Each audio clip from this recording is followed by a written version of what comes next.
Thanksgiving is supposed to smell like roasted turkey, cinnamon, and warm bread, not like shame. I remember stepping out of the car that evening with a pumpkin pie balanced in my hands. The pie was still warm because I had gotten up at 6 in the morning to bake it, brushing the crust with egg wash and sprinkling nutmeg just the way my husband likes it. I had pictured setting it down on the dining table, my mother-in-law nodding at least once in approval. Instead, what greeted me was the sound of silverware clinking inside and her voice slicing through the air like a cold knife. She opened the front door before I even had the chance to knock. Her smile was thin, like a line drawn with chalk that could be wiped away at any moment. Behind her, the golden glow of the dining room spilled out, the chatter of cousins, the scrape of chairs, the smell of gravy and butter. It should have been welcoming. It wasn't. She looked me in the eye and said, clear enough for everyone behind her to hear, "We don't have a seat for you." For a heartbeat, I thought I misheard her. My ears buzzed from the sudden quiet. My hands tightened on the pie dish. A cousin coughed in the background, trying to fill the silence. My husband shifted in his chair at the table, but he didn't rise. Nobody moved. They just watched. The words hung in the air heavier than the scent of roasted turkey. I swallowed and forced a smile, the kind that aches at the corners of your mouth. "That's fine," I whispered, though my chest was burning. My eyes darted to the table. 12 chairs, all filled. My husband's seat beside his mother was taken already by his sister. A small folding chair leaned against the wall, ignored, as if invisible. She had planned this. She had thought about it in advance. I stood there, still in my coat, the cold air from outside curling around my ankles. No one offered me a chair. No one even gestured. I realized, in that breathless moment, that this wasn't an accident. This was choreography. My absence had been rehearsed. I took a single step inside, the floor creaking louder than it should have. The laughter at the table faltered, replaced by a hush. My father-in-law cleared his throat, but said nothing.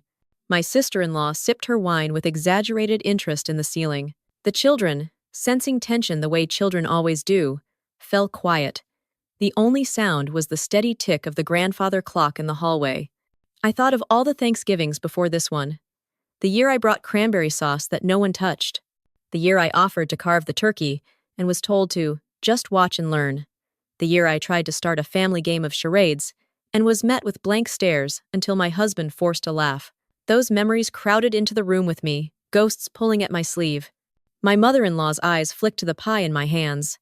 "You can leave that in the kitchen," she said, her tone dismissive, as if I were a caterer dropping off food, not part of the family. I wanted to hurl the pie onto the polished floor, watch the filling splatter across her pristine rug. Instead, I walked into the kitchen, set it carefully on the counter, and smoothed my palms against my coat. My heartbeat echoed in my ears. I could feel the heat rising up my neck. For a moment, I thought of leaving. Walking out into the November night, getting back into the car, and driving until the road signs blurred into nothing. I could already imagine the relief of silence, the freedom of not having to fight for space at a table that never wanted me. But another thought rose higher. If I walked out, it would confirm what she wanted all along, that I didn't belong. So I turned back. The dining room came into view again, the long, polished table gleaming with candlesticks and ceramic plates. The turkey sat proud in the center, steam rising like incense. Every seat was taken, yes, but a chair still leaned against the wall. My legs moved before my mind had fully caught up. I gripped the back of that chair, dragged it across the floor, and placed it firmly beside my husband. The screech of wood against wood was loud, intentional. Heads turned. My mother-in-law stiffened. "That's not for you," she said sharply, her fork clattering against her plate. I met her gaze. My voice was low, steady, almost calm. "It is now." The silence that followed was thick. My husband shifted, his hand twitching as if to reach for mine, but then settling back on his lap. His sister's wineglass froze halfway to her mouth. My father-in-law coughed again, his face reddening, but he still didn't speak. I sat down, my coat still on, my back straight, and folded the napkin neatly across my lap. I looked at the spread before me. Mashed potatoes whipped into clouds, stuffing flecked with sage, bowls of cranberry sauce glowing jewel red. My stomach turned, but I forced myself to breathe slowly, to hold the space I had claimed. For a few minutes, no one dared speak. The children fidgeted, forks hovered, and the clock ticked louder and louder. Finally, my mother-in-law picked up her glass. "Let's be thankful for family," she said with a smile that didn't reach her eyes. A few weak murmurs followed, but the air had shifted. The room knew what had just happened. I had taken the seat she tried to erase. I had made myself visible. And though no one said it out loud, though no one clapped or defended me, I felt the balance tilt. I chewed a bite of turkey that tasted like sawdust and stared at the candles flickering on the table. My mother-in-law's hand trembled slightly as she poured herself more wine. I saw it. I knew. She could pretend all she wanted, but in that moment she had lost something. Control. And as I sat there, quiet but unyielding, I promised myself this. It would not be the last time I pulled up my own chair. The rest of dinner carried on as if nothing had happened, but I could feel every glance, every half-swallowed word pressing against my skin. Forks scraped plates, spoons dipped into gravy, but the rhythm of the meal had shifted. I sat in my chair, the one they had hoped would stay against the wall, and let the silence settle over me like an extra layer of clothing. My husband leaned slightly toward me, his knee brushing mine under the table. It was a small gesture, almost invisible, but I caught it. He didn't say anything, not then. Maybe he thought silence was safer, that neutrality would calm the storm, but silence can also feel like betrayal, and in that moment, I wasn't sure which it was. The children eventually began to chatter again, their voices filling the air with questions about desserts and board games. My sister-in-law asked for the sweet potatoes, avoiding my eyes as she passed the dish. My father-in-law finally spoke, his tone deliberately light. "Let's not waste this meal with tension," he said. "It's Thanksgiving." The irony of that sentence pressed against my chest. Gratitude was supposed to be the theme, yet all I felt was the hollow echo of exclusion.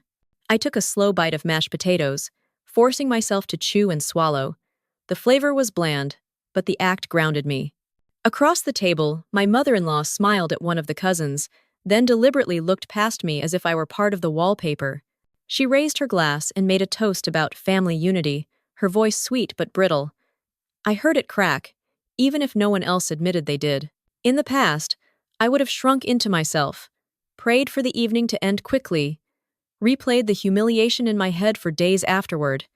But not this time. Something had shifted the moment I dragged that chair across the floor. My heart still pounded, but beneath the thudding was a strange calm, a certainty that I had drawn a line in a house where lines had never been allowed. I watched her carefully, the way her hands trembled just slightly when she lifted her fork, the way her jaw tightened when I asked politely for the salt. She passed it without speaking, and I thanked her with a smile that was sharper than any blade. She flinched. Just for a second. That was enough to remind me I wasn't powerless. Dessert came next. Pumpkin pie, apple pie, whipped cream piled high. My pie remained untouched in the kitchen. No one mentioned it. I imagined it sitting there on the counter, cooling, waiting. It didn't matter. I had baked it for a family who never wanted to taste what I offered. Still, I felt a flicker of pride. It was mine, and no amount of silence could erase the effort behind it. When plates were cleared and the kids ran off toward the living room, I excused myself quietly. My husband started to rise, but my mother-in-law placed a hand on his arm and said, "Let her be." That single phrase carried a weight heavier than the turkey. It was permission to dismiss me, a reminder that she thought she controlled not just the table, but me as well. I walked into the kitchen, leaned against the counter, and exhaled. The hum of the dishwasher filled the space, steady and low. My hands rested on the edge of the counter, gripping hard enough that my knuckles whitened. I was not crying. I would not cry in her house. I heard footsteps behind me. My husband. He didn't speak at first, just stood close enough that I could feel his warmth. Finally, he whispered, "I should have said something." The words landed softly, but they still carried the weight of truth. I nodded, not trusting myself to reply. Then, another voice cut through. My mother-in-law. "You made a scene," she said, stepping into the kitchen, her tone laced with accusation. Her eyes flicked toward the pie on the counter. "You could have just gone home." I turned slowly to face her. "I didn't make a scene," I said. You did, when you announced to everyone that there was no seat for me. Her lips pressed into a thin line. It wasn't personal. We just didn't plan for an extra chair. Not personal? I laughed, but it was hollow. It was very personal. It was meant to humiliate me, and you know it. Her face flushed, but she held her ground. You always think everything is about you. I stepped closer, lowering my voice so only she could hear. Number, I think you're used to everyone letting you control the story. Tonight I didn't. For a second, I saw it. The flicker of uncertainty in her eyes, the crack in the armor she wore so tightly. She recovered quickly, brushing an invisible crumb off her blouse. Don't ruin this holiday for everyone, she said, and walked back to the dining room. I stood in the kitchen, my husband still beside me, and let her words hang in the air. Ruin the holiday? It was already ruined the moment she tried to erase me. What I had done wasn't ruin. It was resistance. Later, as coats were gathered and goodbyes exchanged, I stayed quiet, watching. My mother-in-law hugged everyone else, even distant cousins, with warm gestures and perfumed kisses. When she reached me, she hesitated. For the first time, she didn't lean in. She simply nodded. A tight smile plastered across her face and turned away. The cold November air stung my cheeks as we walked to the car. My husband carried the pie back with him, silent, thoughtful. Once inside, he started the engine but didn't drive. Instead, he turned to me. You were right, he said softly. I should have stood up with you.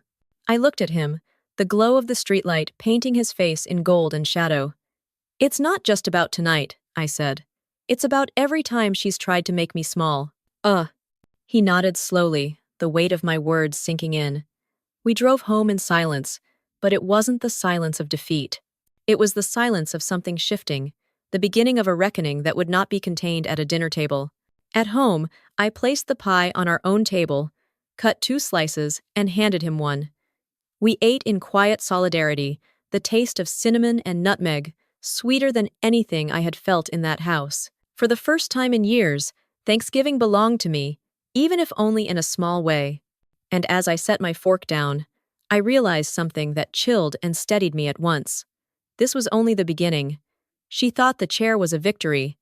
She had no idea that I was done standing against the wall. The days after Thanksgiving stretched long and heavy. At work, I smiled when patients joked about overeating, about football games and pumpkin pie, but inside my chest there was still the echo of her words. We don't have a seat for you.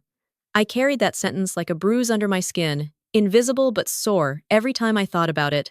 At home, the silence between my husband and me felt strange. Not angry, but thoughtful, like he was measuring something he had never measured before. He brought me coffee in the mornings, cooked dinner once without being asked, and watched me with an expression I couldn't quite name. It wasn't pity. It wasn't guilt. It was more like realization. On the 3rd evening, as we sat on the couch with the television humming low, he finally spoke. She crossed a line, he said. The words came slowly, like stones pulled out of a deep well. I turned my head and studied his face. His jaw was tight, his eyes shadowed. I should have seen it earlier, he added. I set my mug down. It's not the first time, I said. My voice was calm, but my hands trembled slightly. It's been years of little cuts. Birthdays, holidays, dinners. Every time, she makes sure I know I'm not really part of them. He nodded, pressing his lips together. I thought keeping the peace was better than fighting, he admitted. But peace at your expense isn't peace. It's control. His words loosened something inside me. I had been waiting for him to acknowledge it, to stop pretending this was just family quirkiness. It wasn't quirkiness. It was a pattern. And now that he saw it, I felt less alone. That night, I couldn't sleep. I lay awake replaying old memories, moments I had pushed aside. The year she corrected me in front of everyone because I called stuffing, dressing. The Christmas, when I gave her a handmade scarf, and she left it on the chair, forgotten under a pile of gift wrap. The baby shower, where she introduced me to her friends, not as her daughter-in-law, but as my son's wife. Each memory sharpened into focus, like someone adjusting the lens of a camera. I realized they were all pieces of the same picture. The next weekend, we were invited to her house again, this time for leftovers. My stomach clenched when my husband mentioned it. Do you want to go? He asked carefully. I'll go, I said. My voice was steady, though my pulse jumped. But this time, I'm not going to let her set the stage. We arrived in the late afternoon. The house smelled of reheated turkey and cloves. Laughter floated from the living room, where the cousins were sprawled on the carpet playing board games. My mother-in-law was in the kitchen, arranging platters with the precision of a surgeon. When she saw me, her smile was tight. You made it, she said. I did, I replied. I placed a small box on the counter. Inside was the pie dish I had brought on Thanksgiving, now clean and polished. I came to collect this, I said evenly. Her eyes flickered, just for a second. Dinner was served casually, buffet style. People lined up with plates, chatting. I waited until nearly everyone had sat before I took my portion. There were plenty of chairs this time, more than enough. She gestured toward one at the far end of the table. You can sit there, she said. I looked at it, then at her. The chair was small, pushed half out of the way, not beside my husband, but near the hallway. I inhaled slowly, set my plate down, and without a word, pulled out the chair next to him. The scrape of wood against tile made heads turn. Again, she stiffened. Again, I sat where she had not intended. This time, though, my husband placed his hand on mine, resting it there openly. It was a quiet act of solidarity, but it rang louder than any argument. My mother-in-law's face flushed, her fork hovering midair. For the rest of the meal, she avoided looking directly at me. Conversation drifted around us, about football scores, Black Friday deals, weather predictions. I listened but didn't contribute much. I was busy watching her. Every time someone laughed at something I said, she tightened her grip on her glass. Every time my husband asked me a question, she pursed her lips. It was subtle but clear. She was losing her hold. After dinner, while others cleared plates, she cornered me in the kitchen. I don't appreciate what you're doing, she hissed, her voice low enough that only I could hear. I'm sitting with my husband, I said simply. You're making everything about you, she snapped. I leaned in slightly, my tone calm. I'm making sure I'm not erased. Her eyes narrowed. You'll regret this. I almost laughed. Not out of humor, but out of disbelief. No, I said. The only thing I regret is how long I stayed quiet. She turned away sharply, her shoulders stiff. I knew she wouldn't let this go. She never did. But for the first time, I felt steady. Later, when we drove home, my husband reached over and squeezed my hand. I saw her face, he said. She's not used to losing. I looked out at the dark road, the headlights stretching into the night. Then she'd better start getting used to it, I replied. The tension didn't vanish overnight, but something important had shifted. I had claimed space, not once but twice, and each time her power had cracked a little more. She could still scheme, still whisper, still try to humiliate me. But now she knew I wasn't going to stand in the hallway waiting for scraps. That knowledge was its own kind of armor, and I had a feeling she would test it again soon. The days after the leftover dinner were filled with a tense quiet. My husband and I went through the motions of ordinary life. Work, grocery runs, weekend chores. But under the surface, there was an awareness neither of us could ignore. My mother-in-law had drawn a line in the sand. I had stepped over it, and she hated me for it. I told myself I would stay calm, stay steady, wait for the next move. I did not have to wait long. The invitation came in the form of a group text. She had decided to host a family planning night for Christmas. The message was cheerful, dotted with emojis, but the tone underneath was sharp. Bring your ideas for the holiday menu, it read. We will assign tasks. My stomach twisted as I read it. She was preparing another stage.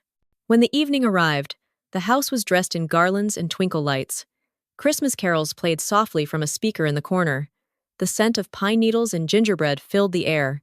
It should have felt festive, but I sensed the trap. I carried a folder with recipes I had prepared, determined not to be sidelined again. Everyone gathered in the living room. My mother-in-law sat at the head of the coffee table like a judge. She had already laid out note cards and pens, as though this were a board meeting. She started with her daughter, praising her suggestion of a cranberry brie tart. She nodded approvingly at her husband's idea for roast beef. When it was my turn, she raised her eyebrows. I thought I could make the sweet potato casserole this year, I said, sliding the recipe forward. She gave a short laugh. We already have one, she said, pointing to a card where her sister-in-law's name was written. We don't need duplicates. Heat spread up my neck. I also have a recipe for pecan pie, I offered, flipping the page. Her smile was tight. Dessert is already covered.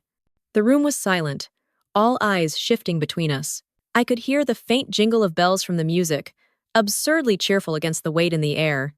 My husband cleared his throat, but she cut him off with a wave. We should move on, she said briskly. It was a small dismissal, but it felt like the final straw. I sat back, my hands trembling slightly in my lap.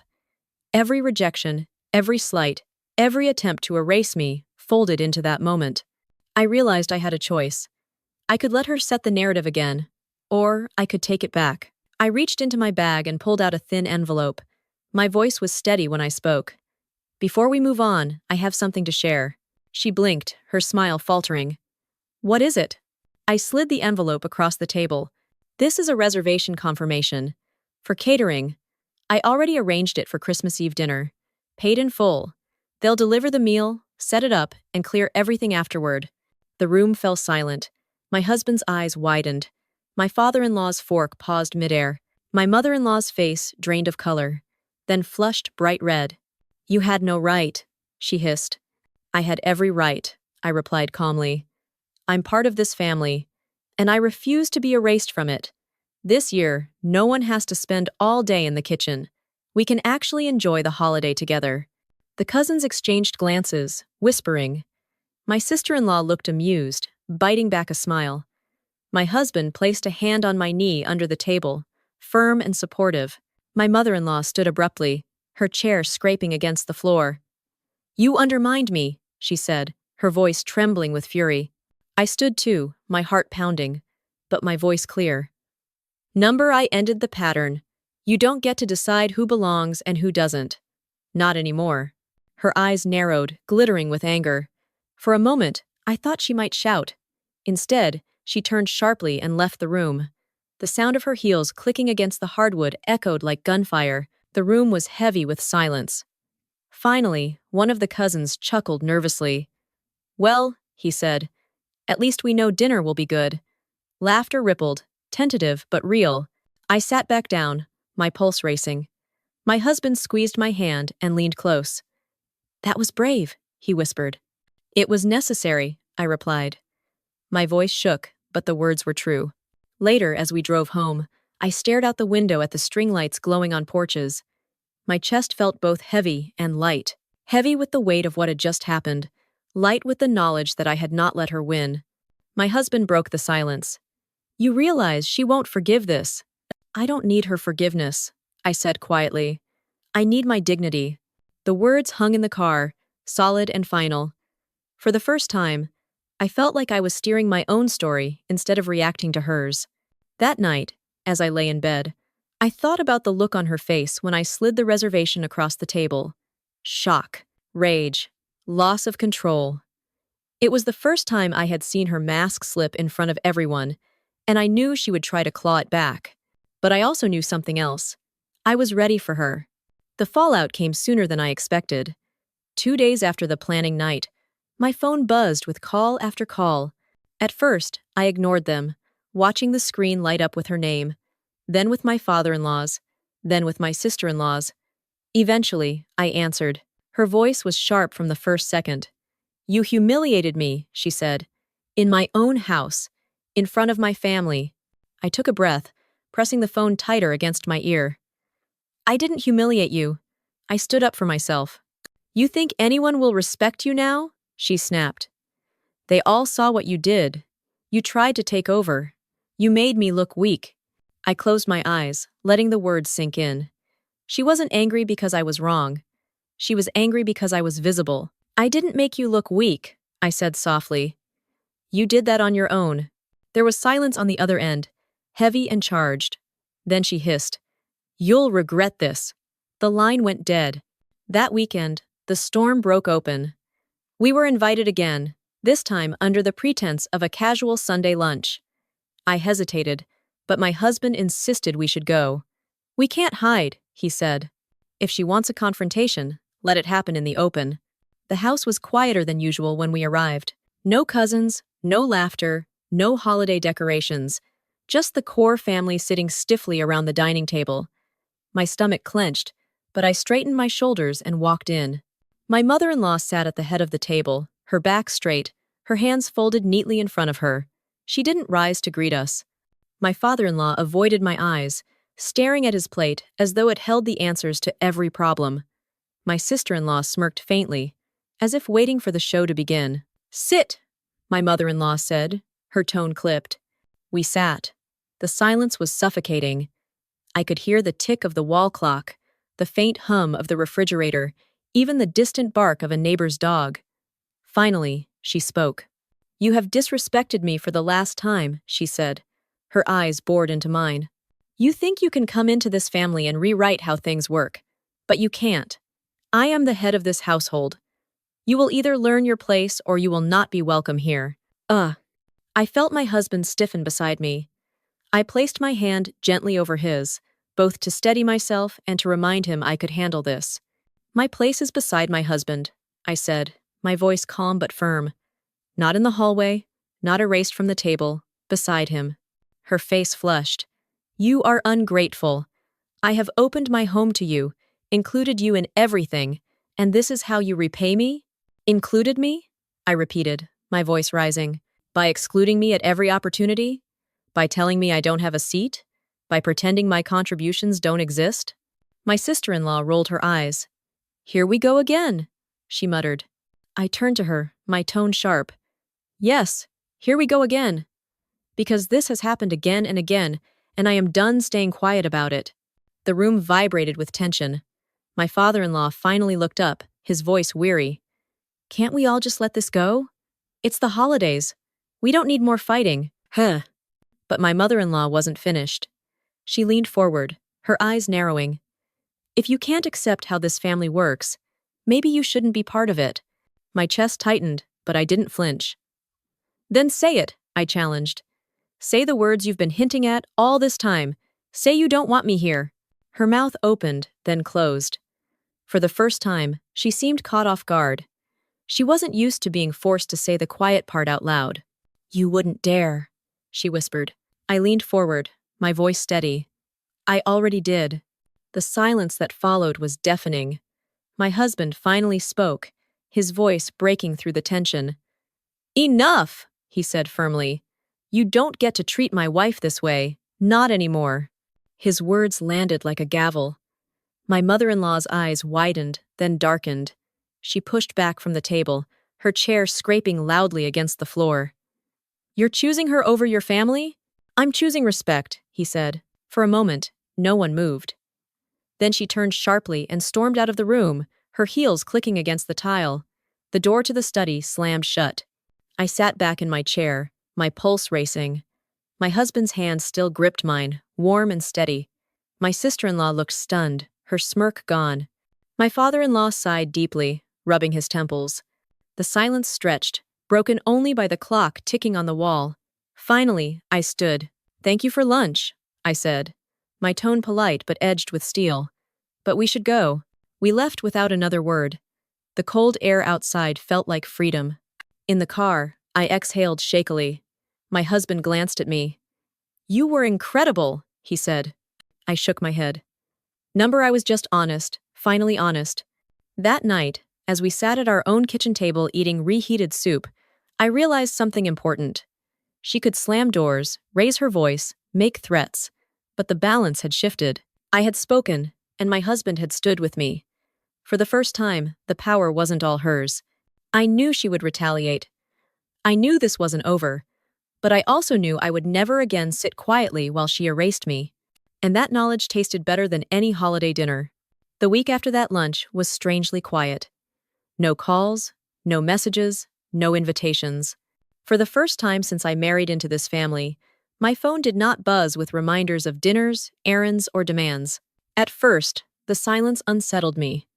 I kept waiting for her voice to burst through the screen, sharp and insistent. Instead, there was nothing. I noticed the change in my husband, too. He seemed lighter, almost relieved. He no longer checked his phone nervously after work. He started suggesting little things we could do together, just the two of us. A movie night at home, a walk through the park, even cooking dinner side by side, laughing as we argued over how much garlic to use.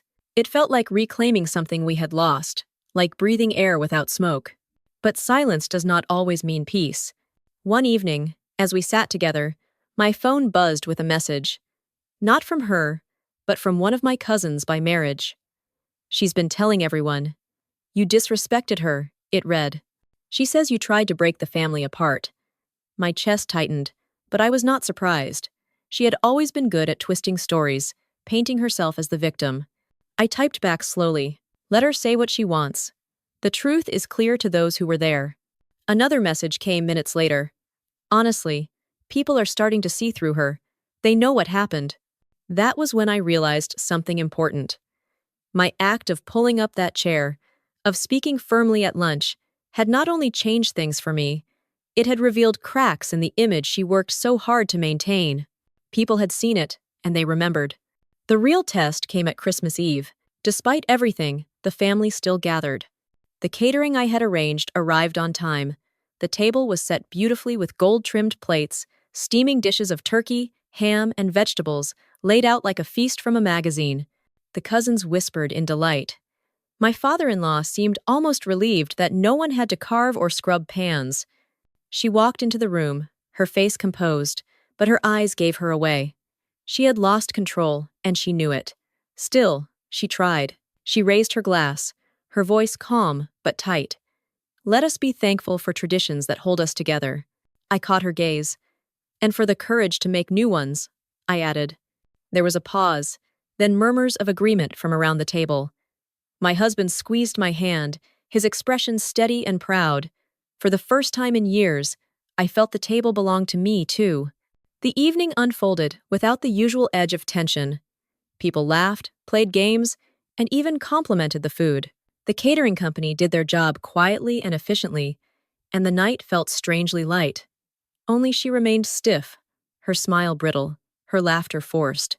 When the evening ended, she avoided me. She hugged everyone else but offered me only a nod, her lips pressed tight. That was fine. I did not need her approval. I had my place, and I had taken it with my own hands. Days later, I sat in a salon chair, watching as a stylist trimmed my hair. It felt symbolic, like shedding something heavy I had carried for too long. The mirror reflected not just my face, but the strength in my eyes, sharper than before. The stylist asked if I was preparing for a special occasion. I smiled softly. "Number, just a new chapter." At home, my husband noticed immediately. "You look different," he said, his voice warm. "I feel different," I replied. "Like I'm not invisible anymore." The new year came with fresh snow, quiet streets, and a sense of calm I had not felt in years. We no longer rushed to every invitation. We no longer lived by her unspoken rules. Instead, we chose what mattered to us. Sometimes that meant staying home. Sometimes that meant visiting friends who made us feel welcome, not small. She still tried, of course. Rumors reached me now and then, stories she spun to save face, but I no longer carried them like wounds. They were just echoes, fading quickly in the life I was building for myself. One afternoon, as I folded laundry, my husband came into the room holding his phone. "She wants to come over," he said cautiously. I looked at him, then back at the basket of clothes. "Do you want her to?" He hesitated. "I want peace, but not at the cost of you." I nodded. "Then she can come. But she'll meet the version of me that doesn't bow." When she arrived, she looked around our home with critical eyes, but she said nothing. We sat in the living room, the space filled with sunlight through wide windows. She began with pleasantries, small talk about weather and recipes.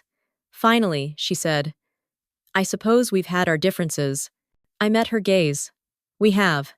And those differences came from disrespect. That won't happen again." Her lips tightened. For a moment, I thought she would lash out, but instead, she sighed, her shoulders sinking.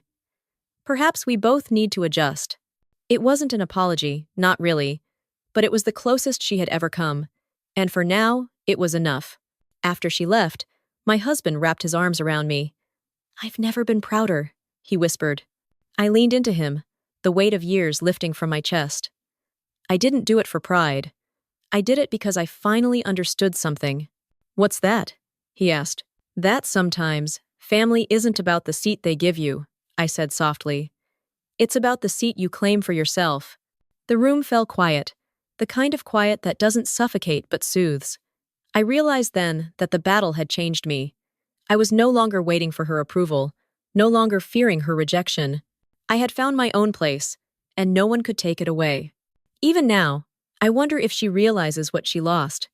Not just control, but the chance to have me willingly by her side. She could have had a daughter-in-law who tried, who cooked, who cared. Instead, she has someone who no longer bends. And maybe, one day, she will see that the empty space she tried to give me was really the beginning of her own emptiness.